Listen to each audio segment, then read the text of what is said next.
my name is Nikki Myers. I'm co-founder of WSPR, West Sydney Paranormal Research.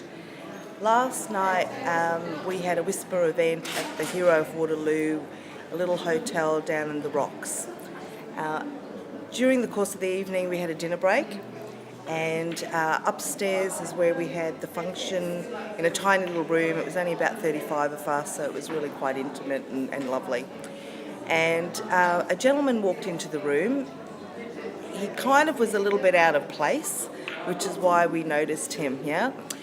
To me, he looked lighter, and I don't know if that psychologically, because we were all dressed in black, it was dark, but I noticed it was the owner of the facility. I'd met him a few times previously, a few years ago, and I commented to one of my teammates, oh look, you know, it's the owner. He's come all the way up here to just check out how the event's going.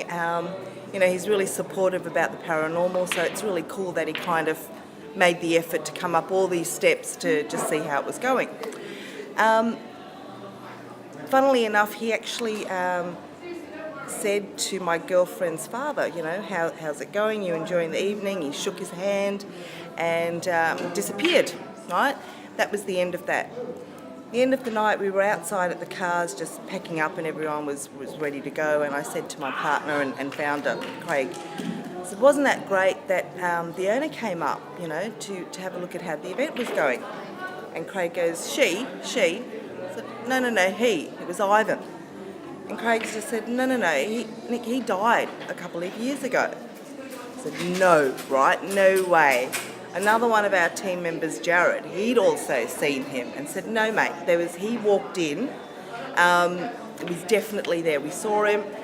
The historian had actually had a photograph of what he looked like. So she pulled out the photo, and oh my God, he had the same outfit on that he had in the photo that we'd seen, you know, a little while beforehand. So I rang the girl that I was talking to, whose father had shaken the hand. And I'd said to Chloe, do you want to have a look on the website? I told her the story. Said, when I get off the phone, have a look on the website, show the photo to your dad, see if it's the same man that he saw. 2 seconds later, she rang me back and she said, oh my goodness, Nick, yep, it's Ivan. You know, that was the man he spoke to. And while that was going on, Craig had gone to check with the guys closing up at the hotel, you know, how long Ivan had been passed away for. And one of the workers turned around and said, mate, that's funny you should ask that. It was 2 years tonight.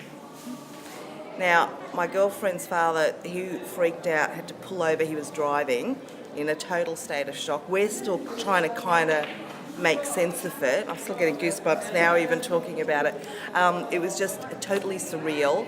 And it just goes to show that it doesn't have to be really loud and noisy for it to be a paranormal experience. It's just these really subtle, beautiful energies, and we could have missed it.